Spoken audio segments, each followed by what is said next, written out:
ప్రభునందు ప్రియమైన సంగమా, దేవుని బిడ్డలారా, మన ప్రభువును రక్షకుడైన యేసు స్వామి పేర మీ అందరికీ ఈ పరిశుద్ధ వార శుభాలు వందనాలు తెలియజేస్తూ ఉన్నాను. ఆరాధనకు సమయమైంది. ప్రార్థనతో ఆరాధన ప్రారంభం చేద్దాం. ప్రార్థన చేసుకుందాం. మా ఆశ్రయ దుర్గమ విమోచకుడ, సర్వశక్తి కలిగిన ప్రియ పరలోకపు తండ్రి, మీ ఘనమైన నామానికి వందనాలు స్తోత్రాలు చెల్లిస్తూ ఉన్నాము నాయన. గడిచిన కాలం ఈ పగటి వేళంతా కూడా సంఘాన్ని మీ బలిష్టమైన రెక్కల కాపుదలనిచ్చి నా ప్రభా ఈ మండలకాల ధ్యానాలలో పరిశుద్ధ వారములోనికి మమ్మల్ని ప్రవేశపెట్టిన గొప్ప దేవుడవు. ఈ మొదటి దినాన ప్రభా మీ పక్షాన్ని నిలవనై ఉన్న మీ దాసులను జ్ఞాపకం చేసుకుని ఆత్మచేత నింపండి. సంఘానికి కావలసిన వర్తమానముతో మీరు మాట్లాడి మీకు మహిమ నిండైనటువంటి దీవెనలతో బిడ్డలను నింపమని ప్రార్థిస్తూ ఉన్నాను. ఈ ఆరాధన అంతా కూడా తండ్రి ఆది నుండి అంతం వరకు మీకు మహిమకరంగా, సంఘానికి దీవెనకరంగా ఉండునట్లు కృప దయచేయమని యేసు నామములో అడిగి వేడుకొనుచున్నాము తండ్రి, ఆమేన్. దయచేసి కూర్చోనండి.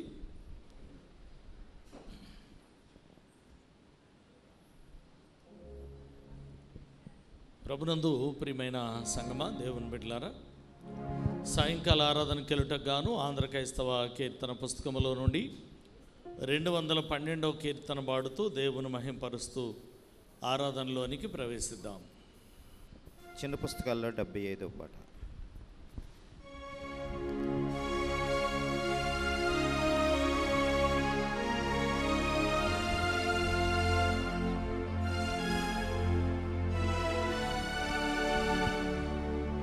Bravo, vichitra silvatsudala, astina stambuganichi, garvambanangadrogoyo, nisilvaga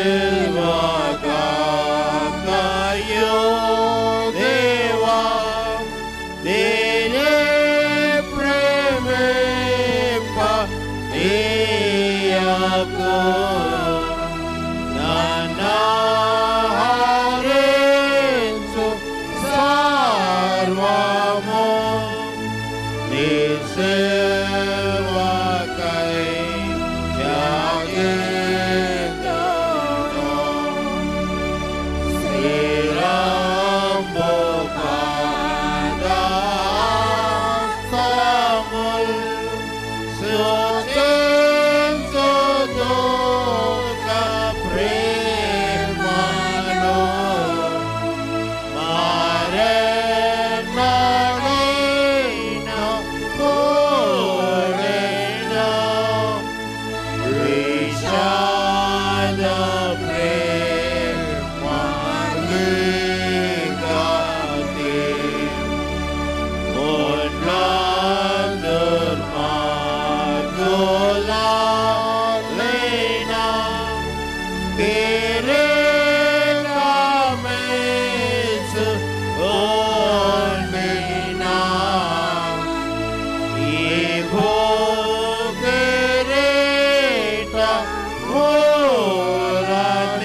తండ్రి యొక్కయు కుమారుని యొక్కయు పరిశుద్ధాత్మ యొక్కయు నామమున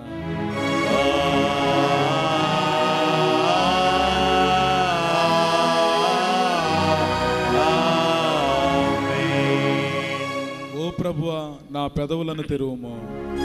అప్పుడు నా నోరు నీ స్తోత్రములు బయలుపరచును. ఓ దేవా, నన్ను విడిపించుటకు త్వరగా రమ్ము. ఓ ప్రభువా, నా సహాయమునకు త్వరగా రాము. తండ్రికిని కుమారునికిని పరిశుద్ధాత్మకును ఆదియందు ఇప్పుడున్నప్పుడు యుగ యుగముల ఉండునట్లు మహిమ కలుగుగాక. ఆమేన్, ఆమేన్, ఆమేన్. దయచేసి కూర్చునండి.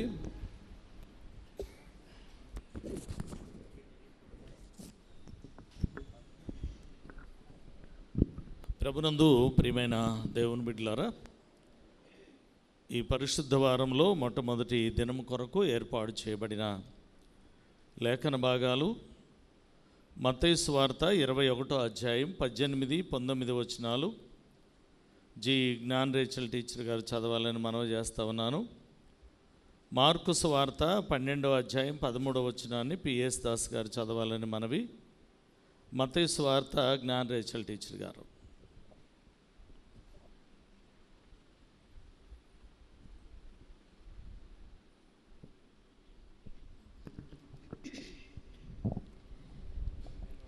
నేటి పరిశుద్ధ వారంలోని మొదటి రోజు కొరకు ఏర్పాటు చేయబడిన పరిశుద్ధ గ్రంథంలోని సువార్త పాఠ్యభాగము మత్తయి సువార్త 21వ అధ్యాయము 18-19 వచనములు.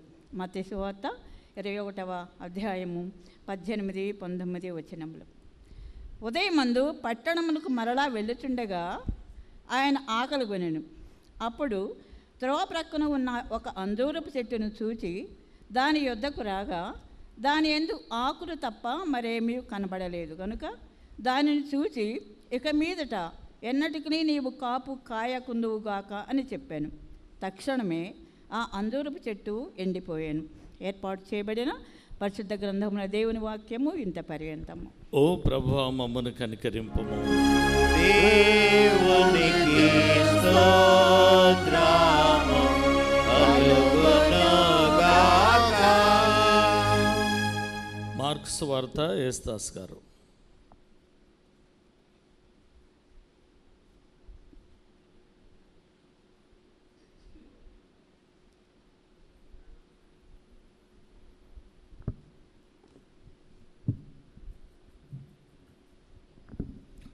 ఎస్ఎంఎల్జే కాలేజీ యాజమాన్య వారు నిర్వహించుతున్న 52వ పరిశుద్ధ వారపు ఉద్యోగ సభలలో మొదటి దినం కొరకు ఏర్పాటు చేయబడిన దేవుని వాక్యము పరిశుద్ధ గ్రంథం నుండి పరిశుద్ధుడైన మార్కు వ్రాసిన సువార్త 11వ అధ్యాయము 12 మరియు 13 వచనములు.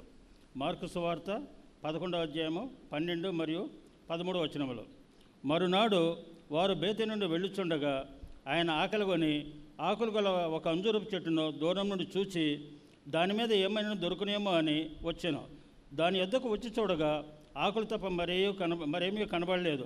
ఎలయనగా అది అంజూరపు పండ్ల కాలం కాదు. ఏర్పాటు చేయబడిన సువార్త పాఠ్యభాగం ఇంతటితో ముగిసినది. ఓ ప్రభువా, మమ్మను కనికరింపు. దేవునికి స్తోత్రము కలుగునుగాక.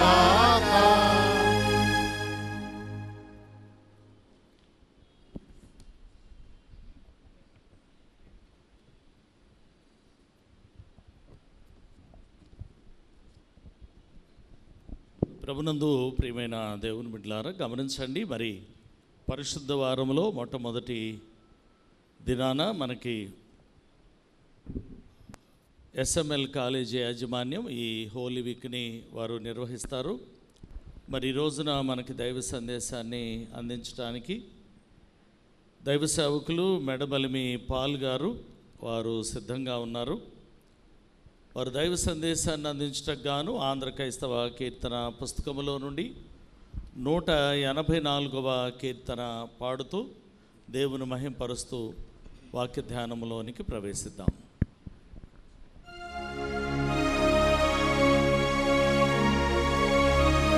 చిన్న పుస్తకాలు 66, రెండు పుస్తకాలు 23.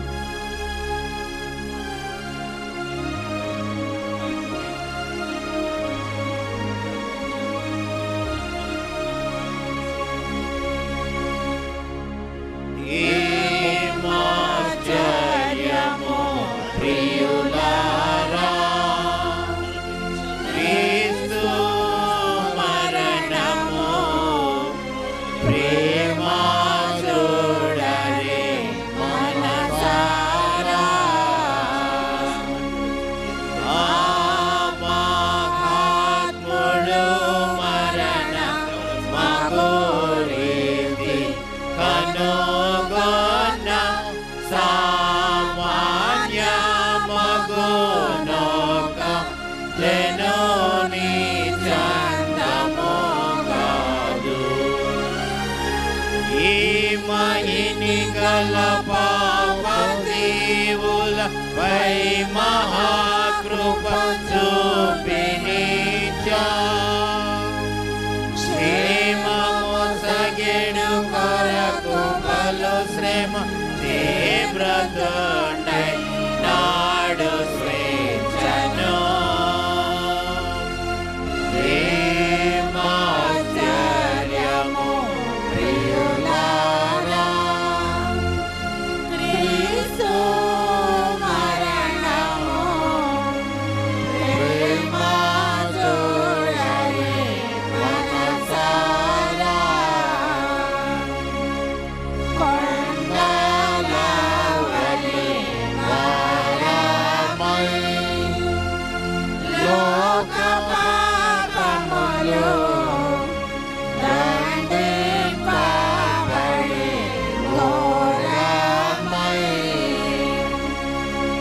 నిండు భారము క్రింద నిలుచున్న వేళను గుండె దిగులున తనువు నిండే రక్తపు చెమట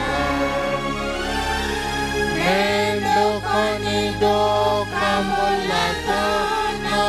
తండ్రి ఈ పాత్రమును నాకడ నుండి తొలగించుటకు మనసై యుండి నన్ను చేయుమని వేడెను. ఏమాశ్చర్యము ప్రియులారా, క్రీస్తు మరణము ప్రేమ చూడరే మనసారా.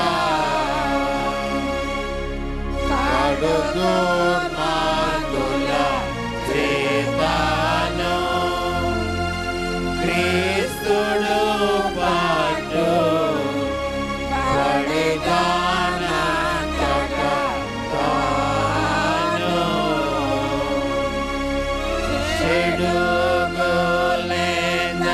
చెడుగులెందరెట్టిరి నిరాపారాలి ప్రభువు దురితాత్మ గణారేచు అరాచు బాధల కోచి మరి వారి కరుణించి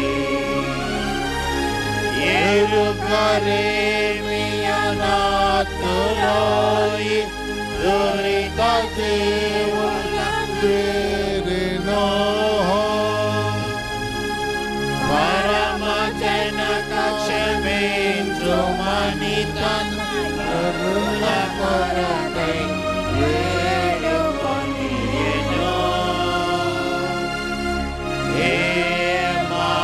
ఏమాశ్చర్యము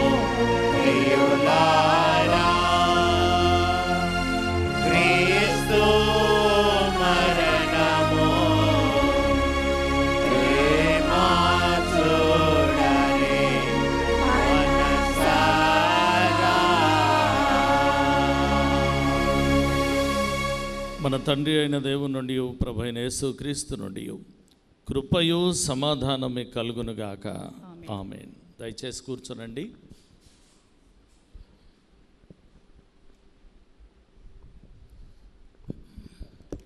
ఈ సమయాన్ని నాకు కేటాయించిన విద్యాసాగర్ అయ్య గారికి, కరస్పాండెంట్ గారికి,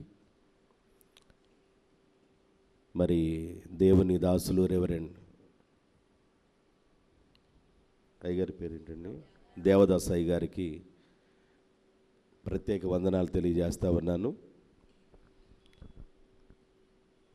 నేను పక్క పల్లెటూరులో సేవ చేస్తూ ఉంటాను. మీరందరూ చదువుకున్న వాళ్ళలాగా ఉన్నారు. నేను వాళ్ళ భాష మాట్లాడుతుంటాను. ఏదన్నా భాషలో లోపాలు వస్తే క్షమించండి. ఎందుకంటే వాక్యం అందరికి సంబంధించింది కనుక శ్రద్ధగా దేవుని యొక్క మాటలు విందాము. మరింత కాంగ్రిగేషన్లో నేను చిన్నతనంలో పెళ్లి కాకముందే దేవుని సేవకు వెళ్ళాను. నా 18వ సంవత్సరం వయసులో సేవకు వెళ్ళాను. సేవకు వెళ్ళిన తర్వాత నాకు 3 సంవత్సరాల తర్వాత మ్యారేజ్ చేసుకున్నాను. నేను విగ్రహారాధికుల మధ్య పరిచర్య చేస్తూ ఉంటాను.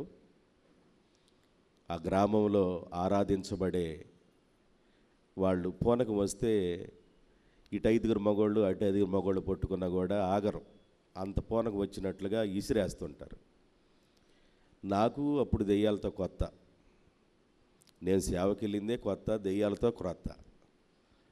అయితే దయగలిగిన దేవుడు ఆయన పిలుచుకున్నాడు కనుక మరి శక్తులు లోబడటం, దేవుడు గొప్ప కార్యాలు చేయటం, సేవ కట్టబడటం, అన్యుల మధ్య పరిచర్య జరుగుతూ ఉన్నది. అయితే మీ మధ్యకి రావటానికి దేవుడు ఈ సహాయం అందించారు. అందుకు నేను దేవునికి రుణస్తుణ్ణి. దేవుడు మిమ్మల్ని అందరినీ ఆశీర్వదించునుగాక. నిన్న మట్లాదివార కార్యక్రమం మంచిగా జరుపుకున్నారనుకుంటున్నాను, సంతోషంగా జరుపుకున్నారనుకుంటున్నాను. మరి ఈ హోలీ వీక్లో మట్లాదివార కార్యక్రమం అయిపోయిన తర్వాత యేసు ప్రభు వారు ఆ సాయంకాలం, అంటే ఆదివారం మట్లాదివారం అయిపోయింది, ఆ సాయంకాలం తిరిగి యేసు ప్రభు వారు బేతనీయకి రావటం జరిగింది. బేతనీయలో యేసు ప్రభుతో పాటు శిష్యులు కూడా వెళ్ళారు. ఆ బేతనీయలో వారు ఆతిథ్యం చేశారు. యోహాను సువార్త 12వ అధ్యాయంలో చదవలసిన అవసరం లేదు కానీ చెప్తాను, మీరు రాసుకుంటే రాసుకోండి. 12వ అధ్యాయం 1-2 వచనాల్లో బేతనీయలో వారు ఆహారం తిన్నారు. ఆహారం తిన్న తర్వాత ఆ ఉదయకాలం లేచి మరలా పట్టణానికి వాళ్ళు బయలుదేరుతున్నారు. మరలా యెరూషలేముకి వెళుతున్నారు. ఈ యెరూషలేముకి వెళ్ళేటప్పుడు ఆ ఉదయకాలం యేసు ప్రభు ఆకలి కొని ఉన్నాడు అని వ్రాయబడింది. ఆ మాట కొంచెం ఆశ్చర్యంగానే ఉంది. ఆ రాత్రే భోజనం చేశారు కదా, తెల్లారిపాటికి ఆకలి కొనటం ఏందనేది కొంచెం ఆలోచించవలసిన విషయం. ఆకలి అయితే శిష్యులకు అవ్వాలి. శిష్యులకు ఆకలి అయితే పొలాల్లో వెళ్తున్నప్పుడు వాళ్ళకు కనబడుతున్న వెన్నలు కూడా తుంచుకొని తినే విధానంలో శిష్యులు ఉంటారు. యేసు ప్రభు ఆకలి కొనటం ఏంది? ఆయన 40 రోజులు ఉపవాస ప్రార్థన చేసిన తర్వాత ఆకలి కొనెను అని వ్రాయబడింది. ఆ రాత్రే తిన్నారు. ఉదయకాలం ఆకలి కొనటం ఏంది అనేది మనకు కొంచెం ఆలోచన చేస్తే ఆయన ఆకలి వేరు. ఆయన ఆకలి ఆత్మ సంబంధమైన ఆకలి. ఆత్మ సంబంధంగా ఒక మనిషి ఫలించాలని, ఒక మనిషి వర్ధిల్లాలని, ఒక మనిషి ఆశీర్వాదం పొందాలని, పెట్టిన మొక్క పెట్టినట్టుగానే ఉండకుండా అది ఎదిగి ఫలించి ఫలాలు ఇవ్వాలని కోరుకునే దేవుడు. నీవు నేను ఆశీర్వదించబడటం దేవుడు సంతోషించే దేవుడుగా ఉన్నాడు. అయితే యేసు ప్రభు ఆ పట్టణానికి వెళుతున్నప్పుడు ఆయన ఆకలి కొని ఉండగా అని వ్రాయబడింది. అంజూరపు చెట్టును చూశాడు. అంజూరపు చెట్టు ఆకులతో నిండిపోయిందని. మరి మార్కు సువార్తలో దేవుని మరి ప్రియులు చదివారు. అది అంజూరపు కాయలు కాసే టైం కూడా కాదు. అంజూరపు పళ్ళు వచ్చే టైం అయితే ఆ చెట్టును చూసి యేసు ప్రభు శపించవచ్చు. అది అంజూరపు పళ్ళు వచ్చే టైం కాదు. ఆ టైము కాని టైములో యేసు ప్రభు ఆ అంజూరపు చెట్టును చూసి శపించటం కూడా కొంచెం ఆశ్చర్యంగానే ఉంది. దేవుని బిడ్డలారా, దేవుడు ఒక్కొక్కసారి తన బిడ్డల్ని ఎలా పోల్చాడు అంటే ఆకాశములో ఉన్న నక్షత్రాలతో పోల్చాడు. దేవుడు తన బిడ్డల్ని ఇసుక రేణువులతో పోల్చాడు. దేవుడు తన బిడ్డల్ని గోధుమలతో పోల్చాడు.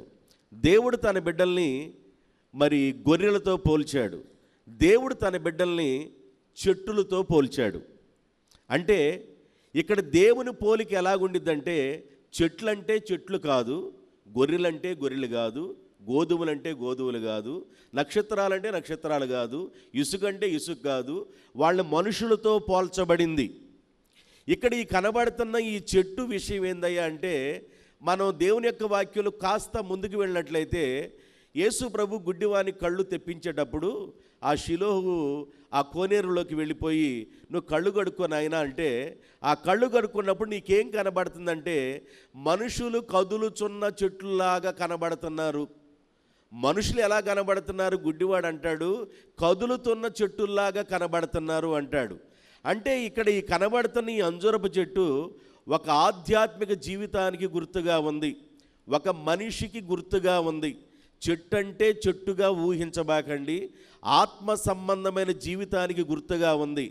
కాబట్టి దేవుడు తన పోలికలో తన పిల్లలను ఆయా రూపాల్లో పోల్చుకుంటా వచ్చాడు. అయితే ఈ చెట్టు దగ్గరికి రాగలే ఈ చెట్టు దగ్గర ఏమి లేదంటే ఫలాలు లేవు అనే విషయాలు కనబడుతుంది. అంజూరపు చెట్టు దేనికి సాదృశ్యం అంటే యూదులకు సాదృశ్యం. అంజూరపు చెట్టు దేనికి సాదృశ్యం? యూదులకు సాదృశ్యం. పాత నిబంధన కాలంలో న్యాయాధిపతుల గ్రంథంలోకి వెళితే మీరు రాసుకోండి అంతే. 9వ అధ్యాయము 8, 9, 10, 11 వచనాలు చదువుకుంటా వెళితే అక్కడ చెట్లన్నీ కలిసి మీటింగ్ చేసుకున్నట్లుగా కనబడుతుంది. చెట్లన్నీ మీటింగ్ చేసుకున్నాయి. ఆ చెట్లన్నీ మీటింగ్ చేసుకొని ఒలీవ చెట్టు దగ్గరికి వెళ్ళినాయి. ఒలీవ చెట్టు విశ్వాసి గుర్తుగా ఉంది. ద్రాక్ష చెట్టు దగ్గరికి వెళ్ళినాయి. ద్రాక్ష చెట్టు ఇజ్రాయేల్ గుర్తుగా ఉన్నాయి. అంజూరపు చెట్టు దగ్గరికి వెళ్ళి చెట్లన్నీ కలిసి అంజూరపు చెట్టు యూదులకు గుర్తుగా ఉంది. ముళ్ళ చెట్ల దగ్గరికి వెళ్ళినాయి. ముళ్ళ చెట్లు అన్యులకు గుర్తుగా ఉంది. దేవుని బిడ్డలారా, చెట్లు మనుషులకు గుర్తుగా ఉన్నాయి. ఒలీవ చెట్టు విశ్వాసికి పోల్చబడింది, ద్రాక్ష చెట్టు ఇజ్రాయేలుకు పోల్చబడింది, అంజూరపు చెట్టు యూదులకు పోల్చబడింది, ముళ్ళ చెట్టు అన్యులుగా పోల్చబడింది. అయితే ఈ అంజూరపు చెట్టుగా ఉన్న ఈ చెట్టు గురించి 9వ అధ్యాయం న్యాయాధిపతుల గ్రంథంలో 11వ వచనంలో మనం చదువుతూ ఉన్నప్పుడు ఏం కనబడుతుందంటే ఈ మాట చదవచ్చు. 9, 11 అంజూరపు చెట్టు చెట్లన్నీ కలిసి అంజూరపు చెట్టు దగ్గరికి వచ్చి మీరు రాజుగా ఉండాలని, రాజునయ్యుండి నేను ఇటు అటు ఊగుటకు నా మాధుర్యమును నా మంచి ఫలములను ఇయ్యక నేను మానుదనా అని అంజూరపు చెట్టు అనెను. చెట్లన్నీ మీటింగ్ చేసుకొని ఒలీవ చెట్టు దగ్గరికి వచ్చినాయి. ఒలీవ చెట్టు అంది నేను మీ మీద రాజుగా ఉండను అన్నప్పుడు మళ్ళా చెట్లని కలిసి మరలా ద్రాక్ష చెట్టు దగ్గరికి వెళ్ళి ఈ ద్రాక్ష చెట్టు కూడా నేను కూడా మీ మీద రాజుగా ఉండను అని చెప్పడం జరిగింది. ఆ తర్వాత అంజూరపు చెట్టు దగ్గరికి వచ్చి నీవైనా మా మీద రాజుగా ఉండి పెత్తనం చేయంటే నేను నా మాధుర్యాన్ని ఇవ్వకుండా నేను ఇటు అటు తిరగటానికి నేను రాను, నాలో నుండి మంచి ఫలాలు ఇవ్వటానికే వస్తాను అని ఈ చెట్టు సమాధానం చెప్పడం జరిగింది. అంటే అంజూరపు చెట్టులో నుండి ఏమి రావాలి? మాధుర్యం రావాలి, 2 మంచి ఫలాలు రావాలి. అంజూరపు చెట్టు దేనికి గుర్తుగా ఉందంటే యూదులకు గుర్తుగా ఉందని మీకు చెప్పాను, జాగ్రత్తగా వినండి. అంజూరపు చెట్టు యూదులకు గుర్తుగా ఉంది. అయితే ఇక్కడ ఈ చెట్టు నేను అటు ఇటు నేను ఒకటానికి రాను అని ఈ చెట్టు సమాధానం చెబుతుంది. దేవుని బిడ్డలారా, అటు ఇటు ఊగే బుద్ధి ఎవరిదంటే నోవాహు కాలంలో జలప్రళయం వచ్చినప్పుడు ఆ వాడ తేలి పైకి వెళ్ళిన తర్వాత నీళ్ళు ఏమన్నా కాస్త తగ్గినాయమనని కాకిని పంపిస్తే ఈ కాకి డ్యూటీ ఏందయ్యా అంటే అటు ఇటు తిరిగే డ్యూటీ కాకి డ్యూటీ.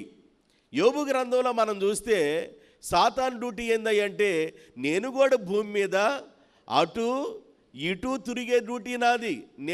నేను నిలకడగా ఉండను, నేను నిలవరంగా ఉండను. నా డ్యూటీ అంతా అటు ఇటు తిరిగే డ్యూటీ.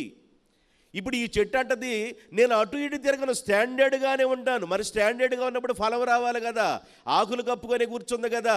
అంజూరపకాయలు కాసే కాలము కానప్పటికీ కూడా యేసు ప్రభు ఆ చెట్టును ఎందుకు శపించాడంటే, మానవాళి అంటే ఆత్మ సంబంధమైన జీవితాలకి దేవుడు పోల్చాడు కనుక ప్రతి మనిషి సమయమందును అసమయమందును ఫలాలు ఇచ్చేవాళ్ళుగా ఉండాలి. దేవుని పిల్లలు సమయములోను అసమయములోను ఫలాలు ఇచ్చేవాళ్ళుగా ఉండాలి. మనకు సమయం ఉంటే ప్రార్థనకు వస్తాం, అసమయం అయితే ప్రార్థన రాము. వర్షం వస్తే ప్రార్థన రాము. అసమయ కార్యక్రమాలు కాబట్టి మనం రాము. మనకు సమయం ఉంటే ప్రార్థనకు వస్తాం. కాబట్టి దేవుని పిల్లలు సమయమందు అసమయమందు ఫలాలు ఇచ్చేవాళ్ళుగా ఉండాలి. యేసుప్రభు మాట్లాడుతుంటాడు, నేను ద్రాక్షావళిని, తీగలు మీరు, నాతో మీరు అంటుగట్టబడి ఉంటేనే మీరు బహుగా ఫలిస్తారు. నాకు వేరుగా ఉండి మీరు ఏమీ ఫలించరంటారు. ఇప్పుడు ఈ అంజూరపు చెట్టు ఒక మనిషికి సాదృశ్యంగా ఉంది, ఒక ఆధ్యాత్మిక సంబంధమైన జీవితాన్ని సాదృశ్యంగా ఉంది. అంటే దేవునితో అంటుగట్టబడిన అనుభవాలు లేదు కనుక ఫలాలు లేవు. పైకి భక్తి కలిగినట్లుగా ఉన్నట్లుగా ఆకులు కప్పుకొని ఉంది కానీ దేవుని శక్తిని ఆశ్రయించిన విధంగా, ఫలాలు లేని విధంగా ఈ అంజూరపు చెట్టు కనబడతా ఉంది. అయితే ఈ అంజూరపు చెట్టు అంటది నేను అటు ఇటు తిరగను. 82వ కీర్తనలో 5వ వచనంలో రాయబడింది, నా జనులకు తెలివి లేదు, వారు అంధకారంలోనే అటు ఇటు తిరుగుతానే ఉంటారు అన్నాడు. దేవుని పిల్లలు ఎలాగుండాలంటే స్థిరముగా ఉండాలి. అన్ని సమయాలలో అన్ని వేళలలో దేవుని పిల్లలు స్థిరముగా ఉండటం నేర్చుకోవాలి. 6 నెలలు పిల్లవాడు ఒకవేళ పోరు పెడతా ఉంటే డాక్టర్ గారి దగ్గర తీసుకెళ్ళాం, పోరు ఆపలేదు. గ్యాస్ ట్రబుల్ అనుకున్నారు, అది కూడా కాదు, పోరు ఆపలేదు, ఏడుస్తానే ఉన్నాడు. 4 రోజులు ఏడుస్తూ ఉన్నాడు అనుకోండి, నీకు డాక్టర్ గారి మీద కూడా నమ్మకం పోయింది. ఇక ఎవరి మీద నమ్మకం వచ్చింది? డాక్టర్ గారి మీద నమ్మకం పోయింది. దేవుని మీద నమ్మకం వచ్చింది మనకి. సరే, దేవుని మీద నమ్మకం వచ్చింది, అయినా వాడు ఏడుపు తగ్గల. దేవుని మీద కూడా నమ్మకం వచ్చింది, అయినా ఏడుపు తగ్గల. ఇప్పుడు ఎవరి మీదకి వెళ్ళిద్ది? సెంటర్లో ఉన్నాడు అక్కడ మసీద్ దగ్గర, ఆడకి వెళ్తే కానీ వ్యవహారం తేలదో అనే కోణం అనుకుంటాం. అంటే దేవుని పిల్లలు దేవునిలో స్థిరంగా ఉండాలి. ఒకవేళ నువ్వు అనుకున్నప్పుడు, ఒకవేళ మసీదో, ఒకవేళ నువ్వు అనుకున్నప్పుడు ఇంటికి చెప్పు కడతామో, నువ్వు ఒకవేళ అనుకున్నప్పుడు గుమ్మడికాయ కడతామో, నువ్వు అనుకున్నప్పుడు ఒకవేళ ఏదో ఒక నాజేడు మట్ట కడతామో, ఏదో ఒక పనుల్లో దేవుని పిల్లలుగా ఉన్నట్లుగా ఉండి ఈ పనులన్నీ చేస్తూనే ఉంటారు. నేను అటు ఇటు ఉండను. ఉంటే లోకంలో, ఉంటే దేవుల్లో స్థిరంగా ఉండాలి, లేకపోతే లోకంలో ఉండాలి. దేవుల్లో ఉన్న పిల్లలు దేవుల్లో ఉన్నట్లుగానే ఉండి, ఇంక నేనేం చెప్పమంటారు? ముహూర్తాలన్నీ ఎవరు పెట్టాలి చెప్పండి అమ్మా, మాట్లాడుకుందాం. నాకు 8 గంటలు దాకా ఇచ్చారు, ఈ లోపు మాట్లాడుకోవాలి కదా. ముహూర్తాలు ఎవరు పెట్టాలి? పాస్టర్ గారు పెట్టాలా? ఏ టైంకి పెళ్లి చేయాలి? 10 గంటల 15 నిమిషాలకి పెడతాడు, మంది 3 గంటలకు అయిపోవాలి ముహూర్తం. 3 గంటలకి అమ్మాయి రెడీ అయ్యి అబ్బాయి రెడీ అయ్యి వాళ్ళందరూ వచ్చేసరికి 3 గంటలు, మధ్యాహ్నం 3 గంటలకు పెళ్ళి అయిపోద్ది. 10 గంటల 15 నిమిషాల ముహూర్తం. ఒక్కొక్కళ్ళు అంటారు ఆ టైములో జనం వచ్చినా రాకపోయినా, పాస్టర్ గారు జనం వచ్చినా రాకపోయినా మీరు మాత్రం ఆ 15 నిమిషాలకి, 10 గంటల 15 నిమిషాలకి మీరు తాలిబొట్టు కట్టించడమే అంటారు. సరేనయ్యా, ఏం చేయమంటావు? తాలిబొట్టు ఆ టైంలో కట్టెత్తాంలే అయ్యా. అంటే దేవుని పిల్లలుగా ఉన్నవాళ్ళు ఎలాగుండాలంటే స్థిరముగా ఉండాలి. అంజూరపు చెట్టు ఏమి నేర్పుతుందంటే, నేను అటు ఇటు ఉండను, నేను అటు ఇటు పోగను, నేనుంటే స్టాండర్డ్గా స్థిరముగానే ఉంటాను. యోబు గ్రంథంలో రాయబడింది. యోబు గారు అంటాడు, మీరు చదువుతారా? యోబు గ్రంథంలో ఒక మాటను జ్ఞాపకం చేస్తారు. యోబు 23వ అధ్యాయము 11వ వచనం. యోబు గ్రంథము 23వ అధ్యాయము 11వ వచనం. నా పాదములు ఆయన అడుగు జాడలను విడవక నడిచి తిని, నేను ఇటు అటు తిరగటం లేదు. నేను ఆయన మార్గాన్ని అనుసరిస్తున్నాను. నేను అటు ఇటు తిరిగే బుద్ధి నాకు లేదు. నా పాదములు ఆయన అడుగు జాడలను విడవక నేను న్యాయబద్ధంగా నేను ప్రభువుతోనే ఉంటున్నానంటాడు. నేను ఇటు అటు తిరిగే విధానం నాకు లేదు. ఎన్ని బాధలు వచ్చినా, ఎన్ని కష్టాలు వచ్చినా, ఎన్ని నిందలు వచ్చినా, ఎన్ని అవమానాలు వచ్చినా, స్నేహితులే వచ్చి ఒక 2 రోజులు కూర్చొని నాతో ఏడ్చినట్లుగా నటన చేసి 2 రోజుల తర్వాత లేచి వెళ్తా వాళ్ళు ఏమన్నారంటే, యోబు బురద లేకుండా జొమ్మేమన్న మనుషుద్దా యోబు, అంత అమాయక చక్రవర్తిగా మాతో మాట్లాడతావు, మమ్మల్ని అంత అమాయక చక్రవర్తులుగా చూసినట్లు చూస్తావు, బురద లేకుండా జొమ్మేమన్న మనుషుద్దా, నువ్వేమి చేయకుండానే నీ ఇల్లు కూలిపోయిందా, నువ్వేం చేయకుండానే ఒకరోజే 10 మంది పిల్లలు చనిపోయారా, నువ్వేం చేయకుండానే 7,000 గొర్రెలు పోయినాయా, నువ్వేం చేయకుండానే ఎద్దులు పోయినాయా, నువ్వేం చేయకుండానే ఒంటిలు పోయినాయా, అందరూ పోయారు. నీ భార్య కూడా సెలవు తీసుకుంది. సెలవు తీసుకుంటా ఒక మాట అంది. ఇంకా దేవా అంటావు, ఆ దేవుడు దూషించి నువ్వు కూడా పోకూడదా అంది. ఏమ్మా, ఉన్నప్పుడు ఉన్న విధానాన్ని అనుభవించాము, లేనప్పుడు లేని విధానం కూడా అనుభవించాలి కదా. యెహోవా ఇచ్చెను, యెహోవాయే తీసుకొని పోయెను, ఆయన నామమునకే స్తుతి కలుగునుగాక. నేను ఇటు అటు తిరగను, నేనుంటే స్థిరముగానే ఉంటాను, ఆయనతోనే ఉంటాను. ద్రాక్షావల్లిగా ఉన్న యేసుతోనే తీగగా ఉన్న నేను అంటుకట్టుబడి ఉంటానని ఆయన అంటుకట్టుబడి ఉన్నాను కాబట్టి ద్రాక్షావల్లిని నేను, తీగల మీరుగా ఉంటే మీరు బహుగా ఫలిస్తారు అన్నాడు. మనం బహుగా ఫలించాలంటే దేవుని పిల్లలుగా ఉన్న మనము దేవునితో అంటుగట్టబడి ఉండాలి. నేను ఇటు అటు తిరగటల్లా, ఒలివ చెట్టు అంటుంది, నేను మీ మీద రాజుగా ఉండి ఇటు అటు ఒకటానికి నేను రాను, నేను స్టాండర్డ్గానే ఉంటాను అంది. అయితే స్టాండర్డ్గానే ఉంది కానీ ఫలాలు లేవు, స్టాండర్డ్గానే ఉంది కానీ ఆకులే ఉన్నాయి, స్టాండర్డ్గా ఉంది కానీ ఫలాలు లేవు. ప్రభు ఆ చెట్టును చూసి, సరే వచ్చే సంవత్సరం అన్న కాపు కాస్తే బాగుంటుంది కదా, నీకు వచ్చే సంవత్సరం దాకా టైం ఇస్తాను అనవచ్చు. కాదు, వెంటనే చెప్పేశాడు, నేను నిన్ను గమనిస్తున్నాను, ఇక మీదట నీవు కాపు కాయకుండా ఉండు. ఎందుకు వచ్చింది ఆయనకి అంత కోపం? ప్రభుకి అంత కోపం ఎందుకు వచ్చింది? ఆకలి కొన్నాడు, ఆ రాత్రే బేతనీలో అన్నం తిన్నాడు. 11 మంది, మీకు వచ్చిన కూడా చూపించాను, 12 అధ్యాయం 1-2 వచనాలు యోహాను సువార్త. బేతనీలో భోజనం చేశారు. యేసు ప్రభుతో పాటు బృందం ఎప్పుడు ఉండిద్ది? ఆ బృందం మొత్తం మరి ఆళ్ళిల్లు ఎంత ఇల్లో కానీ, మార్త, మరియమ్మ, లాజరు గారి ఇల్లు ఎంత ఇల్లో కానీ, ఈ 12 మంది బృందం ఆ ఇంట్లోనే ఉండాలా. ఎట్లా సర్దుకున్నారో తెలియదు. ఇలాంటి ఇంట్లో వాళ్ళుండి భోజనం చేసి ఆ ఉదయాన్ని వెళితే తెల్లారిపాటికి ఆకలి అవ్వటం ఏందండి? 40 రోజులు ఉపవాసం ఉన్న తర్వాత ఆకలి అయిందని బైబిల్లో రాయబడితే, 40 రోజులు ఉపవాసం ఉన్న తర్వాత యేసు ప్రభుకి ఆకలి కొనినని రాయబడి ఉంది. తెల్లారిపాటికి ఆకలి అవ్వటం ఏంది? అది కాదు దాని అర్థం. యేసు ప్రభు యొక్క ఆకలి ఏంటంటే, ఒక దేవుని దగ్గరికి వచ్చే ఒక విశ్వాసి, దేవుని దగ్గరికి వచ్చే ఒక బిడ్డ ఫలించాలి, అభివృద్ధి పొందాలి, విస్తరించాలి, భూమిని నిండించాలి, దాన్ని లోపరుచుకోవాలి. ఉన్నతమైన ఆశీర్వాదం నువ్వు పొందితే ముందు ప్రజలందరికంటే దేవుడు సంతోషిస్తాడు. నువ్వు ఫలిస్తే, నీ బిడ్డలు ఫలిస్తే దేవుడు సంతోషిస్తాడు. అలా మనం ఫలించాలంటే అన్ని సమయాలలో, అన్ని కాలాలలో దేవునితోనే మనం అంటుగట్టబడి ఉందుముగాక, స్థిరముగా ఉందుముగాక, కదలని వారుగా ఉందుముగాక. అర్థమవుతుందండి?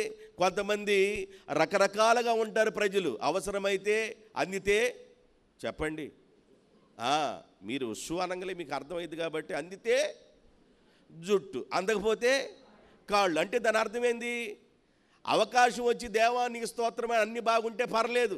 ఒకవేళ ఏది బాగా పోయినా కోడిగుడు పసివాడి దగ్గరకో, ఏది బాగా పోయినా శలగ పసివాడి దగ్గరికి వెళ్తాం.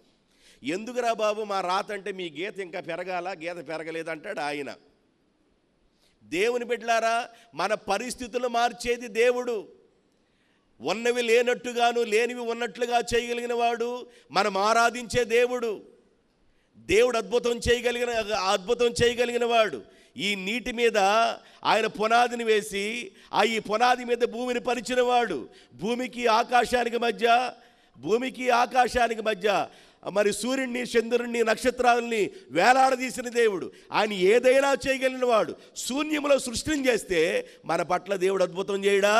అద్భుతం చేస్తాడు. అయితే ఎలాగుండాలంటే యోబులాగా నేను నిలకడగానే ఉంటాను, నేను అటు ఇటు తిరగను. ఎన్ని బాధలన్నా రానివ్వండి, ఎన్ని కష్టాలన్నా రానివ్వండి, ఎన్ని నిందలన్నా రానివ్వండి, ఎన్ని అవమానాలను రానివ్వండి, ఇంటి ఎదురం పోట్లాడనివ్వండి, ఇంటి వెనకాం పోట్లాడనివ్వండి, అటు పక్కన పోట్లాడి ఇటు పక్కన పోట్లాడి, ఆమె జోలికి వెళ్ళబాకే పల్లీరు గంప అంటారు ఒక్కొక్కళ్ళు. నేను పల్లెటూరులో సేవ చేస్తున్నాను, ఆ భాష మాట్లాడుతుంటాను చెప్పే ముందుగా. మీరు ఏమనుకోబాకండి, మీరు ఇంకా వేరే భాష మాట్లాడతారో నాకు తెలియదు. ఆమె జోలికి వెళ్ళబాకండి, అది పల్లేరు గంప. కొంతమంది ఎండిపోయిన తాటేకల్లా గలగల గలగలగలలాడుతుంటారు. గలగల ఒకళ్ళ జోలికి వెళ్ళామంటే అంతే, అయిపోయినట్టే. ఆ మనుషుల జోలికి వెళ్ళకూడదు, జాగ్రత్తగా ఉండాలి సుమా. ఒక్కొక్క ఆడవాళ్ళ జోలికి వెళ్ళకూడదు. మీరేమనుకోబాకండి, కొద్దిసేపే ఉంటా. ఆడవాళ్ళ జోలికి అస్సలకి వెళ్ళకూడదు. దేవుని బిడ్డలారా, దేవుని పిల్లలుగా ఉన్న మనము స్థిరముగా ఉందుముగాక. ఈ ఒలివ చెట్టు అంటుంది, నేను ఇటు అటు తిరగను. రెండోది అంటది, నాలో నుండి మాధుర్యం వస్తుంది. ఒలివ చెట్లో నుండి ఏం రావాలంట? మాధుర్యము. మూడోది ఏం రావాలి? ఫలాలు. మాధుర్యం రావాలి ఒలివ చెట్లో నుండి, మాధుర్యము. జాగ్రత్తగా వినండి, ఒలివ చెట్టు యూదులకు పోల్చబడిందని ముందుగా చెప్పాను. యోదయ బెత్లెహేములో నయోమి ఫ్యామిలీ ఉంది. ఎక్కడున్నారంట? యోదయ బెత్లెహేములో ఏ ఫ్యామిలీ ఉంది? నయోమి ఫ్యామిలీ ఉంది.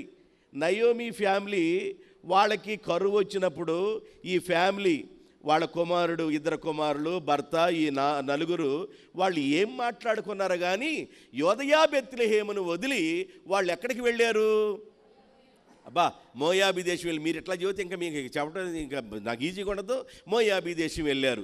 అయితే మోయాబీ దేశానికి వెళ్ళముందు యోదయ బెత్లెహేములో ఉండగా వాళ్ళకి దేవుని యొక్క వాక్యం బాగా తెలుసు. ఒకసారి ఈ రిఫరెన్స్ చదవండి. నెహెమ్యా గ్రంథము 9వ అధ్యాయము 3వ వచనం. నెహెమ్యా గ్రంథము 9వ అధ్యాయము 3వ వచనం. మరియు వారు అంటే యూదులు మరియు ఒక జాముసేపు తామున్న చోటనే నిలబడి తమ దేవుడైన యెహోవాకు చదువుతూ వచ్చిరి. ఒక జాముసేపు తమ పాపములు ఒప్పుకొనుచూ వచ్చిరి, నమస్కారం చేయుచూ వచ్చిరి. వినండి, యూదులకు ఉన్న గొప్ప అలవాటు ఏంటంటే ఒక జాముసేపు దేవుని యొక్క వాక్యాన్ని చదువుతారు. జాము అంటే ఎంత? జాము అంటే ఎంత?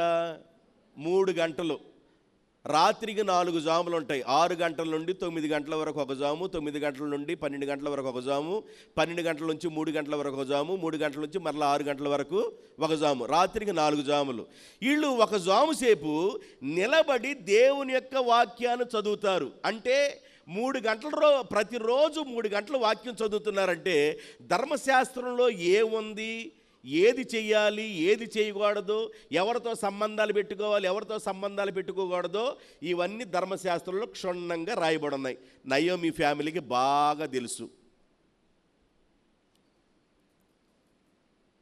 ఒక జాముసేపు ప్రార్థన చేసేవాళ్ళు, ఒక జాముసేపు వాక్యం చదివేవాళ్ళు, దేవునికి నమస్కారం చేసేవాళ్ళు.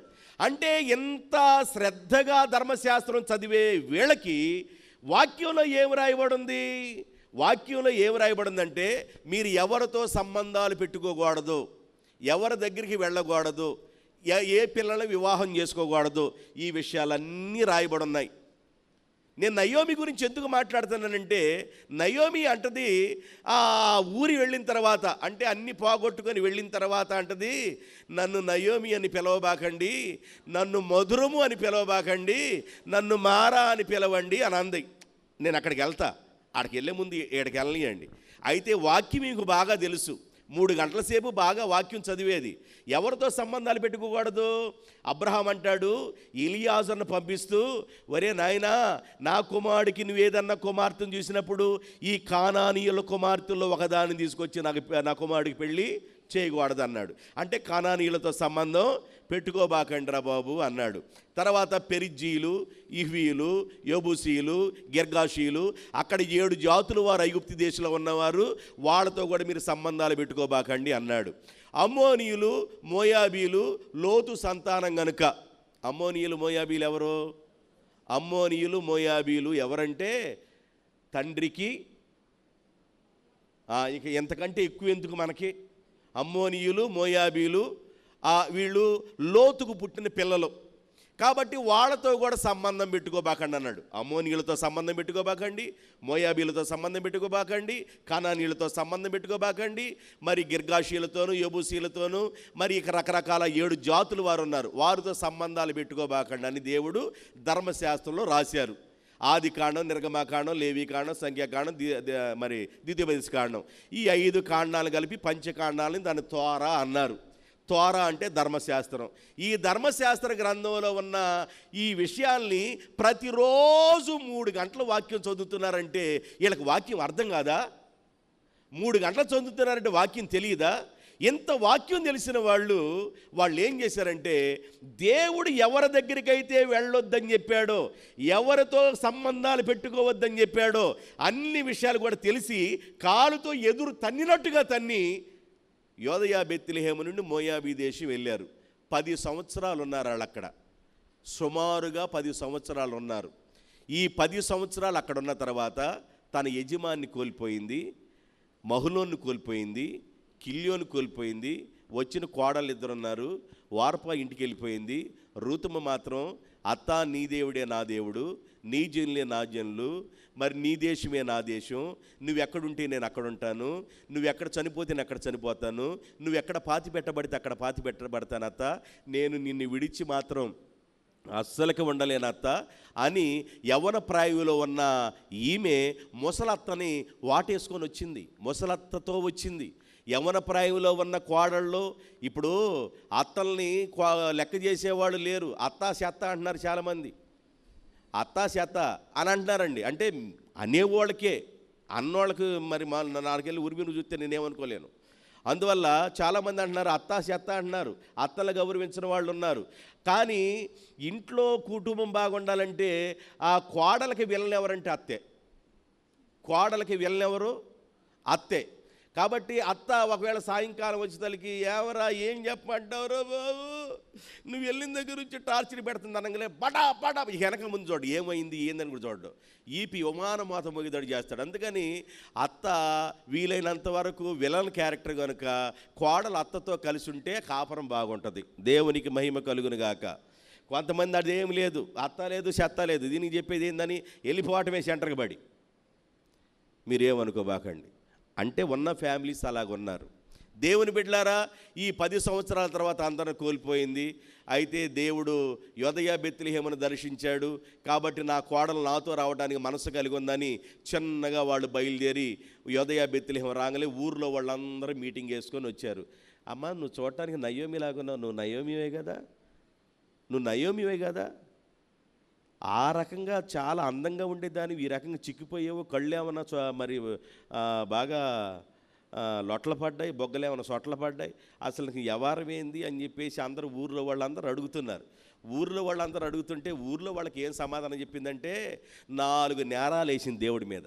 ఎన్ని నేరాలు వేసింది? 4 నేరాలు వేసింది. ఈమె ధర్మశాస్త్రం బాగా తెలిసిన ఈమె 4 నేరాలు వేసింది. యెహోవా నన్ను బాధపరిచెను, యెహోవా నన్ను రిక్తురాలను చేసెను, ఆయన నా మీద విరుద్ధముగా సాక్ష్యం పలికెను, ఆయన నన్ను దుఃఖపరిచెను అని ఆళ్ళతో మెసేజ్ ఇస్తుంది. యెహోవా దుఃఖపరిచాడని, బాధపరిచాడని, విరుద్ధంగా సాక్ష్యం పలికాడని, ఈమెదో మరి సమృద్ధి గలదాన్నైతే రిక్తురాలను చేశాడని 4 రకాలైన తప్పుడు సాక్ష్యాలు ఇచ్చింది రూతమ్మ. ఇదంతా ఋతు గ్రంథంలో ఉంటుంది. ఋతు గ్రంథాన్ని మొత్తాన్ని ధ్యానం చేసి యూట్యూబ్లో పెట్టాను నేను. దేవుని బిడ్డలారా, ఆ యూట్యూబ్ ఛానల్ ఒకవేళ మీరు చూడాలనుకున్నట్లయితే ఓపెన్ ద డోర్ మినిస్ట్రీ బలుసులపాలెం అని కొడితే వచ్చింది. ఏంది అంత గపాలు చెప్పారు మాకు ఎట్లా అర్థమైందంటారా? ఓపెన్ ద డోర్ మినిస్ట్రీ అని కొట్టంగానే బలుసులపాలెం అని వచ్చింది. అది కొడితే మీకు ఆ ఋతు గ్రంథం మొత్తం ధ్యానం చేసింది ఉంది. దేవుని బిడ్డలారా, ఇలాగ దేవుడి గురించి 4 రకాలైన సాక్ష్యాలు చెప్పింది, తప్పుడు సాక్ష్యం చెప్పింది. అయితే దేవుడు ఆమెని గౌరవిస్తున్నాడు, ప్రేమిస్తున్నాడు. అయితే ఆమె ఆ రోజు అంటది, నన్ను నయోమి అని పిలవబాకండి, నా మాధుర్యమైన జీవితం ఇప్పుడు ఏమైపోయింది? మారా అయిపోయింది. ఇప్పుడు ఈ చెట్టు, అంజూరపు చెట్టు అంటది, నాలో నుండి మాధుర్యం వస్తుంది. అంటే చెట్టు కాదు, చెట్టు మనిషికి పోల్చబడిందని చెబుతున్నాను. ఇప్పుడు నయోమిలో నుండి ఏం పోయింది? మాధుర్యం పోయింది. మాధుర్యం పోవడానికి గల కారణం ఏంది? దేవుని మాట వినకపోవటం, దేవుని మాటకి ఎదురు తన్నటం, దేవుని మాటకు లోబడకపోవటం, దేవుని మాట పక్కన పెడతాం. ధర్మశాస్త్రంలో దేవుడు ఏం చెప్పాడో దానికి లోబడకుండా ఈమె ఆలోచన నెరవేర్చుకోవటం, సొంత ఉద్దేశాలు నెరవేర్చుకున్న కనుక కావాలని బాధను నెత్తి మీద పెట్టుకొని వచ్చింది. దేవుని బిడ్డలారా, నిజంగా నువ్వు దేవుని మాట వింటే, దేవుడు అన్నాడు, నీవు నా మాట వింటే నేను నీ మాట వింటా. నీవు నా తట్టు తిరిగితే నేను నీ తట్టు తిరుగుతా. నీవు నా తట్టు తిరిగితే నేను నీ తట్టు తిరుగుతా. నేను తండ్రినైతే కుమారుడిగా ఉన్న నీవు నాకు రావలసిన మహిమ నాకు ఎక్కడిస్తున్నావు? నీవు నేను తండ్రినైతే కూతురుగా ఉన్న నీవు నాకు రావలసిన మహిమ నువ్వు ఎక్కడిస్తున్నావు? కాబట్టి తండ్రిగా ఉన్న నన్ను నువ్వు మహిమపరుస్తున్నావా? తండ్రిగా ఉన్న నన్ను నువ్వు గణపరుస్తున్నావా? కుమారుడిగా ఉన్న నీవు కానివ్వండి, కుమార్తెగా ఉన్న నీవు కానివ్వండి, నాకు చెందవలసిన మహిమ నాకు చెందేటట్లు నువ్వు చేయగలుగుతున్నావా? కాబట్టి దేవుని పిల్లలుగా ఉన్న మనం ఏం చేయాలంటే సరి చేసుకొని, ప్రతి మనిషిలో లోట్లు ఉంటాయి. లోటు లేని మనుషులు లేరు భూమి మీద. ప్రతి మనిషిలో లోట్లు ఉంటాయి, లోటుపాట్లు ఉంటాయి. లోటుపాట్లు సరి చేసుకున్న వాళ్ళే దేవుని పిల్లలుగా దేవుని దగ్గర నుండి ఆశీర్వాదం పొందుతారు. ఆ మధ్య నేను ఒక ఊరు వెళితే మీటింగ్ పిలిస్తే ఆ మీటింగ్ వెళ్ళాను. మీటింగ్ అయిపోయిన తర్వాత ఒక ఆయన నన్ను పిలిచి ప్రార్థన చేయ్యా అన్నారు. ప్రార్థన చేయడానికి వెళ్ళాను. ప్రార్థన చేద్దామని వెళ్తే ఒక గదిలో నుండి ఒక మంచినీళ్ళు తీసుకొచ్చింది, ఒక గదిలో నుంచి ఇంకొక ఏమన్నా మజ్జిగ తీసుకొచ్చింది. ఇప్పుడు నేను మంచినీళ్ళు తాగాల మజ్జిగ తాగాల నాకేం అర్థం కాల. అయ్యా మంచినీళ్ళు తాగమంటారా అన్న, మంచినీళ్ళు తాగండి అన్నారు. మజ్జిగ తాగమంటారా అన్న, మజ్జిగ కూడా తాగండి అన్నారు. మంచినీళ్ళు ఎవరు మజ్జిగ ఎవరు అంటేను ఆమె ఏమైనా పెద్దామే ఇవేమో చిన్నామే అన్నాడు. నేనేం చేయాలి నాకు అర్థం కాల. ఇప్పుడు పెద్దామ దగ్గర తీసుకోవాలి, చిన్నామ దగ్గర తీసుకోవాలి. పెద్దామ దగ్గర తీసుకుంటే చిన్నామ ఫీల్ అయితేమో, చిన్నామ దగ్గర తీసుకుంటే పెద్దాం ఫీల్ అయిపోద్దాము. అందుకని నాకు మంచినీళ్ళు కావట్లేదు, మజ్జిగ కావట్లేదు, మీకు వందనాలు అని ప్రార్థన చేసి ఇంటికి వచ్చేసా. సరి చేసుకోవాలి, మనిషి సరి చేసుకోవాలి. ప్రతి మనిషిలో దోషాలు తప్పులు ఉంటాయి, వాటిని సరి చేసుకోవాలి. నయోమి సరి చేసుకొని మరలా దేవుని దగ్గరికి వచ్చి దేవుని పాదాలు పట్టుకుంది కనుక, దేవుని పాదాలను ఆశ్రయించింది కనుక నయోమి ఫ్యామిలీ రూతును బట్టి దేవుడు అద్భుతం చేయడం ప్రారంభించాడు. రూతు బోయాజునందు ఓబేదును కనెను, ఓబేదు యెషయను కనెను, యెషయ దావీదును కనెను, దావీదుల నుండి యేసుక్రీస్తు వారు బయటికి రావడం జరిగింది. అర్థమవుతుందండి? ఎంత గొప్ప కార్యము జరగటానికి గల కారణం ఏంటంటే నయోమి మరలా దేవుని పాదాలు పట్టుకుంది. అదే నయోమి దేవుని పాదాలు పట్టుకుంది, రూతు కూడా ఆమె కంటే ఇంకా దేవుని పాదాలు పట్టుకుంది. వాళ్ళు తిరిగి ఇంటికి వచ్చిన తర్వాత మరి అమ్మా మరి ఆమె ఏమైనా కూతురా అనిద్ది. నయోమి కోడలా అని పిలవదు, నా కుమార్తెలారా అని పిలిచిద్ది, నా కూతురులారా అని పిలిచిద్ది. అలాగా ఆమె పిలుపు వేరు. కోడలుగా చూడరు. చాలామంది కోడలుగా చూడరు. కోడలుగా చూసి కూతురుగా చూసినట్లయితే ఆ ఫ్యామిలీ చాలా బాగుండిద్ది. ఒకసారి బొట్టలో మరి అన్ని వండుకొని పెట్టుకొని వెళ్తుంది. ఏడకి వెళ్తున్నామన్న ఒక ఆమెని, మా చర్చి విశ్వాసిని, మిమ్మల్ని ఎందుకు చెప్పాలి నేను, మా చర్చి విశ్వాసి బాగా వండుకొని బొట్టలో పెట్టుకొని వెళ్తుంది. ఏడకి వెళ్తా, అమ్మాయి దగ్గరికి వెళ్తున్నానయ్యా. ఏడకి? ఆ తల్లికి అమ్మాయి అంటే చాలా ప్రేమ. ఎవరికైనా ఉంటుంది. మా అమ్మాయి అంటే మాకు కూడా ప్రేమే కదండి, ఎవరికైనా ఉంటుంది. అయితే కోడలను కూడా మనం ప్రేమించగలిగినప్పుడు ఆ కుటుంబం ఆశీర్వాదకరముగా ఉంటుంది. ఒకవేళ ప్రేమించకుండా ఉన్నవారులారా ఒకసారి దేవుని స్తోత్రం చేద్దాం. హల్లెలూయా. సరేనా? సరేలే. కోడల్ని మనం కానీ ప్రేమించినట్లయితే అద్భుతంగా ఉంటుంది. ఇప్పుడు ఆమె అంటది, అత్త నువ్వు వృద్ధాప్యంలో ఉన్నావు, ఇప్పుడు ఏమైనా పరిగి దొరికే టైము కాబట్టి నీకిష్టమైతే, నీవు అనుమతిస్తే, నువ్వు పర్మిషన్ ఇస్తే, నువ్వు వెళ్ళమంటే నేను పరిగేరుకొని వస్తాను అత్త అని అంది. అత్త పర్మిషన్ ఎవరు తీసుకుంటున్నారండి? ఇప్పుడు ఎక్కడికైనా సెంటర్కి రావాలన్నా పిల్లల్ని నా మీద పడేయటం, ఆడికి ఒకటి వచ్చినా రెండు వచ్చినా నువ్వే చూసుకో మొత్తం అంటాం, వెళ్ళిపోవటం. ఆడు శుభ్రంగా కడిగిన ముత్యంలాగా ఉంచాలి అత్త, పడేసి వెళ్ళిపోవటమే. ఎప్పుడు జరిగిద్ది అది? కోడలుగా ఉన్న ఆమె అత్తను ప్రేమించడం, అత్తగా ఉన్న ఆమె కోడలు ప్రేమించినప్పుడు ఆ కుటుంబం అద్భుతంగా ఉంటుంది. దేవుని బిడ్డలారా, మాధుర్యం అనేది ఎప్పుడు వచ్చిందంటే నయోమి ఫ్యామిలీ మొత్తం కోల్పోయిన తర్వాత మరలా వారు పశ్చాత్తపడి దేవుని పాదాలు పట్టుకున్న తర్వాత వారి జీవితాల్లో మాధుర్యం రావటం ప్రారంభమైంది. అయితే ఈ అంజూరపు చెట్టులో ఇటు అటు తిరిగే బుద్ధి లేదని, మాధుర్యము కలిగిన బుద్ధి కలిగిందని, రెండవది ఫలాలు కలిగి ఉన్న చెట్టుగా ఉంటుంది. ఫలాలు రావాలి. ఏమి రావాలంట? ఫలాలు రావాలి. నేను కొంచెం పక్కకి వెళ్తున్నా, కొంచెం పక్కకు తీసుకెళ్ళి మీకు అర్థమయ్యేటట్టుగా వాక్యం దగ్గర తీసుకొస్తున్నా. ఫలాలు రావాలంటే ఇప్పుడు మనుషుల్లో ఫలాలు రావాలంటే ఎంతమంది కావాలి చెప్పండి అమ్మా. ఇప్పుడు ఒక ఫ్యామిలీలో ఫలాలు రావాలి, పెళ్ళైన వాళ్ళ ఫలాలు రావాలంటే ఇప్పుడు ఎంతమంది కావాలి? ఒకళ్ళు కావాలి, ఇద్దరు కావాలా? అబ్బాయి కావాలి, అమ్మాయి కావాలి. అబ్బాయి కావాలి, అమ్మాయి కావాలి. ఇద్దరుంటేనే ఫలాలు వస్తాయి. నోహు టైంలో 7వ అధ్యాయం 9వ వచనంలో ఏం రాయబడిందంటే, ఆదికాండం 7వ అధ్యాయం 9వ వచనంలో వాడ పూర్తయిన తర్వాత ఆ వాడలోనికి జతల జతలగా ఆడది మగది జతలగా వాడలోనికి వెళ్ళెను. ఫలాలు రావాలంటే ఏం రావాలి? ఏనుగు వెళ్తుంది, ఆడేనుగు వెళ్తా దోయ్ అంది. దేన్ని? మీకు అర్థమవుతుంది. అయితే దోయ్ అంది. ఇప్పుడు అందరూ దోయేలే అంటుంది. ఏదో ఊరకు పైకి అనుకోవడమే కానీ అందరూ దోయే. ఏమండి ఏదన్నా మాట్లాడితే సురేషు, రమేషు, రవి, కార్తీక్ పేర్లు పెట్టుకోవటం అదొక ముచ్చటైపోయింది. ఏమండి అనే పదం లేదు, ఏమి లేదు అసలుకి. అయితే ఎక్కడో వెనకటి కాలంలో ఉన్నట్టుండవేంది పాస్టర్ గారు నువ్వు అన్నట్టుగా అంటున్నారేమో నాకు వెళ్ళే చూసి.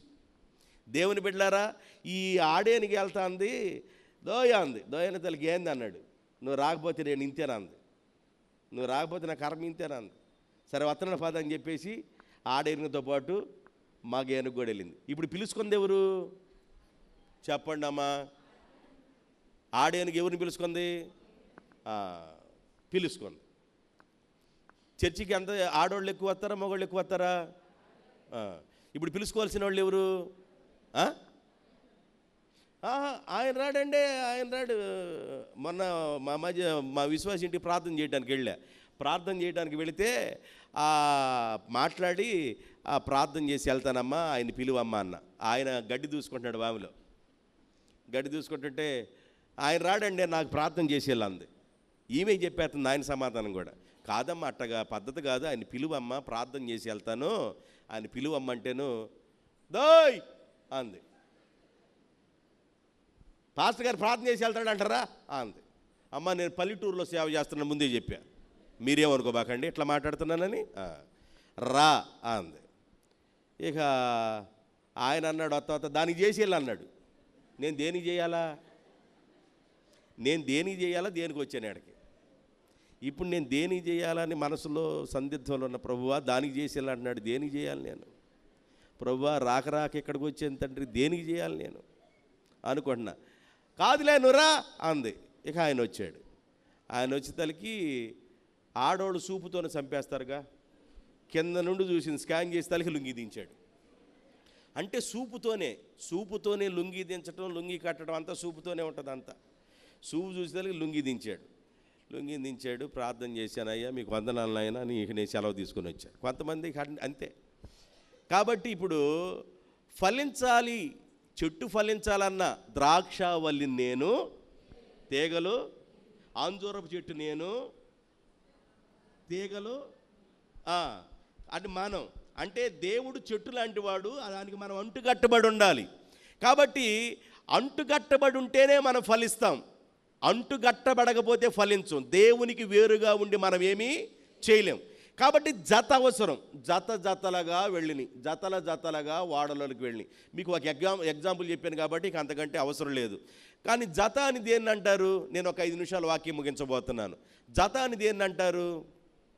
కళ్ళజోళ్ళ ఉన్న అద్దాలు. నేనే చెప్పేస్తా, ఇంకా మీరు ఆలోచించి ఎక్కువగా మళ్ళీ ప్లాట్ఫారం దగ్గరికి రైల్వే స్టేషన్ దగ్గరికి వెళ్ళాలా. జత అంటే కళ్ళజోళ్ళ ఉన్న వాటిని అద్దాలను జత అంటారు, అంతేనా? చెవులు పెట్టుకునే వాటిని జత అంటారు, చెప్పుల్ని జత అంటారు. ఇక ఇంకేదన్నా మీరు జత అనుకోండి, జత అంటారు. ఇప్పుడు రాత్రి బాటా షోరూమ్ నుంచి చెప్పులు కొనుక్కెళ్ళాం, కొక్కేసుకెళ్ళింది ఒకటి, తెల్లారన్న పెళ్ళికి వెళ్ళాలా, ఒకటి ఈడ్చుకుంటా వెళ్తా, మరి మాకే భోజనాలు పెడతారంట రా అన్నాం అనుకో. సరే భోజనాలు అట్టాగే ఉంచే, ముందు ఇంకో చెప్పేదంటే రాత్రి కొక్కేసుకెళ్ళిపోయిందే, రాత్రి కొక్కేసుకెళ్ళింది, నేను ఒక్క చెప్పుతాను నేను వెళ్తావు నువ్వు? దిండుకు బట్టి కమ్మ ఊడిపోయింది, ఒక కమ్మతో ఫంక్షన్కి వెళ్తావా నువ్వు? కళ్ళజోళ్ళలో ఉన్న అద్దం ఒక ఊడిపోయింది, అద్దం పెట్టుకొని వస్తావా నువ్వు? రాము. అంటే కళ్ళజోళ్ళలో ఒక అద్దం పోతేనే నామూషయ్యి, చెవుకున్న కమ్మ పోతే నామూషయ్యి, కాళ్ళకున్న చెప్పు పోతే నామూషయితే దేవుని దగ్గరికి మనం ఎలా రావాలి చెప్పండి అమ్మా? నేను ఒక 5 నిమిషాలు ఉంటానని చెప్పాను కదా. దేవుని దగ్గరికి ఎట్లా రావాలి? జతలుగా వచ్చానన్న వాళ్ళు చేతులు ఎత్తండి ప్రియులారా, ఉన్న పాటున. ప్రియులారా, మేము జతగా వచ్చాము అన్నవాళ్ళు చేతులు ఎత్తండి. మిగతా వాళ్ళు నేనేమంటలా, తెల్లారు తెచ్చుకోండి తల్లులారా, నేనేమంటల్లా. మీరు రాక వచ్చేసి మా ఆయనకి పెట్టేవి దగ్గిమనుకోబాకండి. దేవుని బిడ్డలారా, జతలుగా దేవుని ఆలయంకి రావాలి. ఇప్పటికే గ్రౌండ్ మొత్తం నిండిపోయి అన్నారు. అసలు జతలుగా మీరు వస్తే అసలుకి ఎంత ప్యాక్ అయిపోద్దండి మరి గ్రౌండు. కాబట్టి జత అంటే సంపూర్ణత, దేవునికి మహిమ కలుగునుగాక. జత సంపూర్ణత. కాబట్టి భార్య భర్త ఇద్దరు కలిసి వస్తేనే ఫలాలు వస్తాయి. అలాగే దేవుని పిల్లలుగా ఉన్న మనము యేసుక్రీస్తు ప్రభువారితో అంటుగట్టబడి ఉంటేనే మనలో నుండి ఫలాలు వస్తాయి. అంటుగట్టబడి మనం ఉండకపోతే, వేరుగా ఉన్నట్లయితే ఫలాలు రావు. ఆయన అంటాడు, గొడ్డలి చెట్లు వేరును పెట్టబడి ఉన్నది, ఫలింపని ప్రతి చెట్టును నరికి వేయబడునన్నాడు. దేవుని బిడ్డలారా, నీవు నేను ఫలించాలని దేవుని దగ్గరికి మనం వచ్చాం. నీవు నేను ఫలించాలి, నీవు నేను అభివృద్ధి పొందాలని, మనం విస్తరించాలని, మన పిల్లలు మన కుటుంబం ఆశీర్వాదం పొందాలని దేవుడు కోరుకుంటున్నాడు. మనం ఎప్పుడు ఏడుస్తూ కన్నీటిలో ఉండి, బాధలోనే ఉండి, నష్టాల్లో నుండి, కష్టాల్లోనే ఉండటానికి దేవుడు మనల్ని పిలవలేదు. వాటన్నిటిలో నుండి ఆశీర్వాదకరంగా ఉండటానికి దేవుడు మనల్ని పిలిచాడు. ఆయన పిల్లలుగా ఉన్న మనం ఆశీర్వాదకరంగా ఉండాలని కోరుకుంటున్నాను. ఈ అంజూరపు చెట్టును చూసి ప్రభు అన్నాడు, నువ్వు ఒంటిగానే ఉన్నావు, ఆకులు కప్పుకొని ఉన్నావు, పైకి భక్తి కలిగిన దాన్ని ఉన్నావు, శక్తిని ఆశ్రయించలేదు, ఇక నువ్వు ఎన్నటికి నువ్వు ఫలాలు రాకుండా ఉందువుగా కంటే. అదే ఎండిపోయిందండి, చెట్టు ఎండిపోయింది. కానీ దేవుడు మనల్ని శపించేవాడు కాదు, కానీ దేవుడు మనల్ని ఆశీర్వదించేవాడు. ఆయన ఆశీర్వాదం పొందటానికి ఆయన పిల్లలంగా మనం వేడుకుందాం. ప్రభువా, మేము జతలుగా వచ్చి ఆశీర్వాదం పొందుతాం. భార్య భర్త వస్తే ఆటోమేటిక్గా పిల్లలు కూడా వస్తారు. కాబట్టి మేము జతలుగా దేవుని దగ్గరికి వస్తాం. మేము మాధుర్యం ఇచ్చే పిల్లలుగా ఉంటాం. ఇటు అటు ఊగిపోయే వాళ్ళగా మేము ఉండము నాయన, ఫలాలు ఇచ్చే బిడ్డలుగా ఉంటాం ప్రభు అని చిన్న ప్రార్థన చేద్దాం. కళ్ళు మూసుకున్నట్లయితే చిన్న ప్రార్థన చేద్దాం. దయచేసి అందరూ కళ్ళు మూసుకోండి, చిన్న ప్రార్థన చేద్దాం. మహాగణుడువైన తండ్రి, మహిమ కలిగిన మా ప్రభువా యేసయ్యా, మీకు వందనాలు తండ్రి. తండ్రి, ఈ రాత్రి వేళ మీ పాద సన్నిధికి వచ్చిన మీ ప్రియమైన బిడ్డలందరినీ దీవించమని ప్రార్థన చేస్తున్నాం. మేము ఫలించాలి, అభివృద్ధి పొందాలి తండ్రి. ఫలాలు లేని చెట్లు వలె ఉండకుండా నాయన, ఫలాలు లేని వారి వలె ఉండకుండా నాయన, ఫలాలు ఇచ్చే బిడ్డలుగా, ఆత్మ సంబంధంగా అభివృద్ధి పొందే బిడ్డలుగా, ఆధ్యాత్మిక ఫలాలు ఇచ్చే బిడ్డలుగా ఉండునట్లుగా కృప దయచేయమని ప్రార్థన చేస్తున్నాం.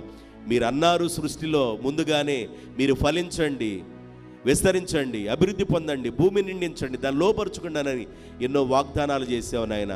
అలాగా మీ పిల్లలంగా మేము ఉండే భాగ్యాన్ని దయచేయమని, చేరొచ్చిన ప్రతి బిడ్డను పేరు పేరు చొప్పున దీవించమని, ఆశీర్వాదానికి వారసులుగా చేయమని యేసయ్య నామములో ప్రార్థన చేయుచున్నాము తండ్రి. ఆమెన్. సమస్త జ్ఞానమునకు మించిన దేవుని సమాధానం యేసుక్రీస్తు వల్ల మీ హృదయములకు తలంపులకు కావలి ఉండునుగాక.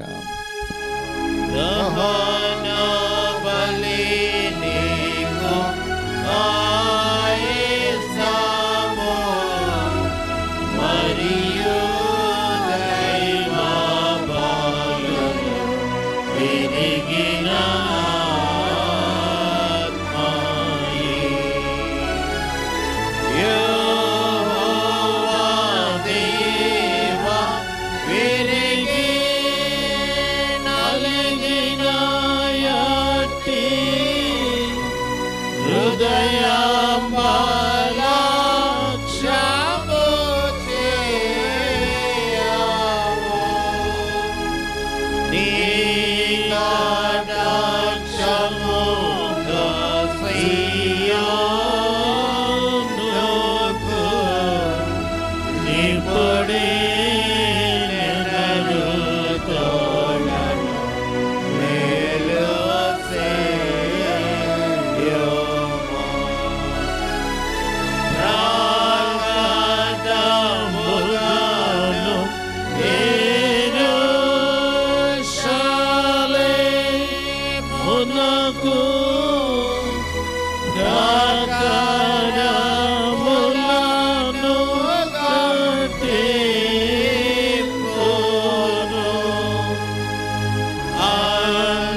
దయచేసి కూర్చునండి.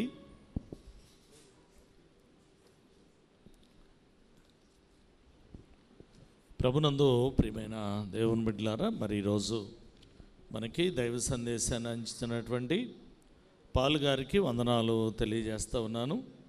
రేపటి దినాన్ని కూడా మరి పాల్ గారే మనకి దైవ సందేశాన్ని అందిస్తారు. ఈ విషయాన్ని గమనించవలసిందిగా మనవి చేస్తూ ఉన్నాను. అదేవిధంగా కొన్ని ప్రకటనలు గమనించవలసిందిగా మనవి చేస్తూ ఉన్నాను. బి శ్యామల గారు, ఎల్బిఎస్ నగర్, వారు జనరేటర్ కొరకై 10,000 రూపాయలు ఇచ్చారు. వారికి నిన్ను వందనాలు తెలియజేస్తూ ఉన్నాను. అదేవిధంగా నల్తోటి సురేష్ బాబు గారు, కొత్తపేట వాస్తవ్యులు, చైర్స్ నిమిత్తమై 3,000 రూపాయలు ఇచ్చారు. వారికి వందనాలు తెలియజేస్తూ ఉన్నాను. తలలు వంచి కళ్ళు మూసినట్లయితే మోకరించగలిగిన వారు మోకరించండి. ప్రార్థన చేసుకుందాం. ప్రార్థనలో ఏకీభవిద్దాం.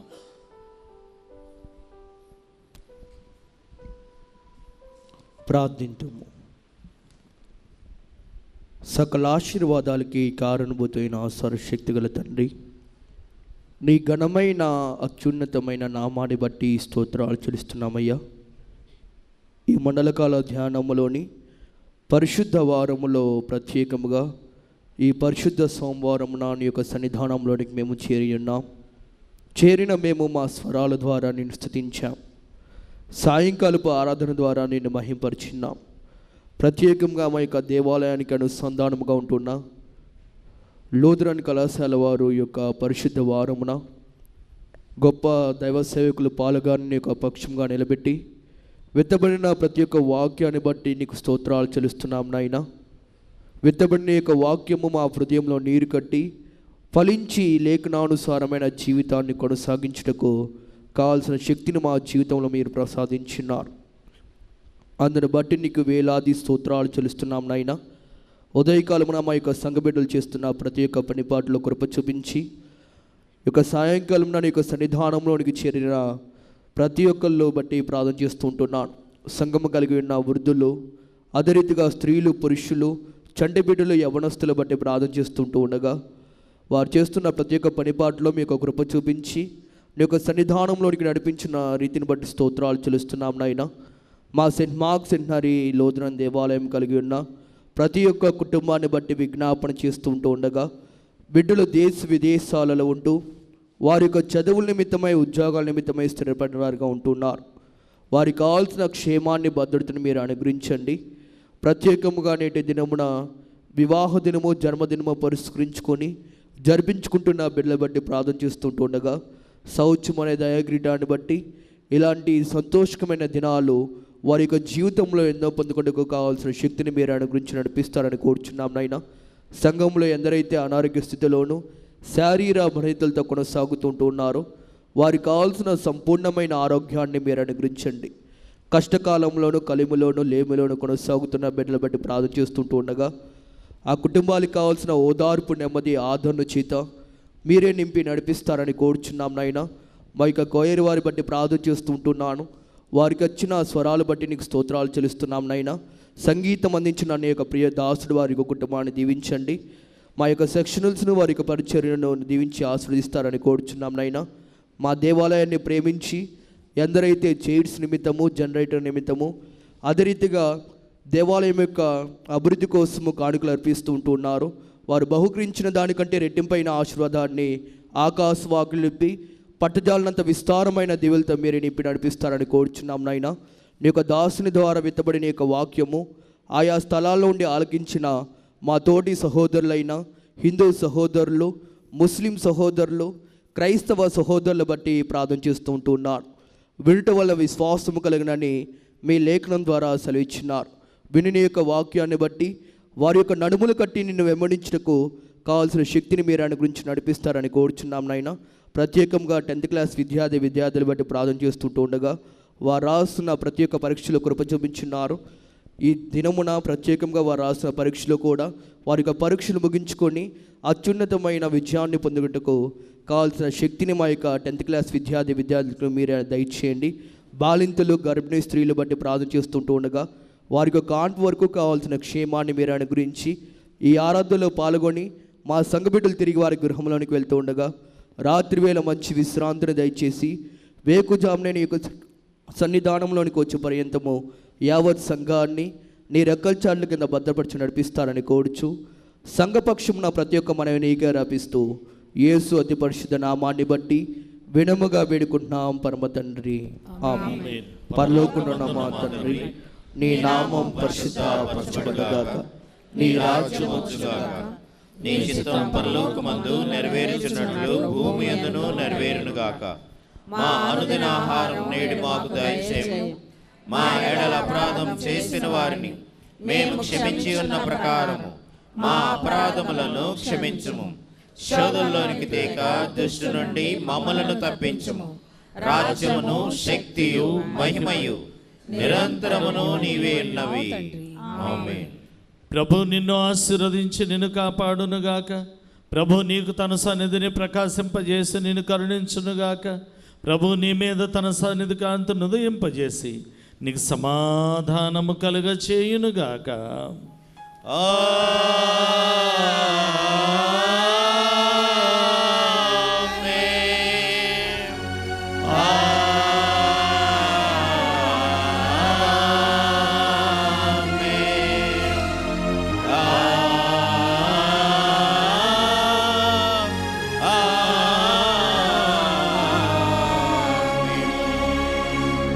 యేసు చవుంది సిలువపై నీ కొరకే, నా కొరకే ఎంతో గొప్ప శ్రమనొచ్చెను. నీ కొరకే, నా కొరకే నేడే నీ పాపములు ఒప్పుకో. నీ పాప దాగులు తుడుచుకో. నేడే నీ పాపములు ఒప్పుకో.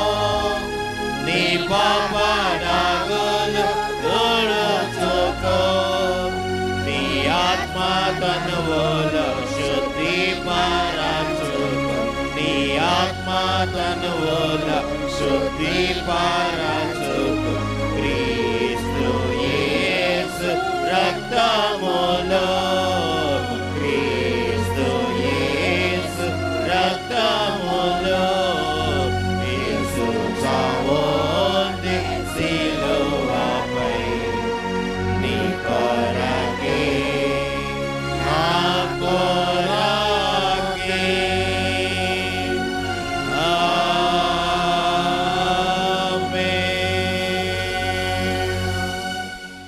అందరికీ వందనాలండి.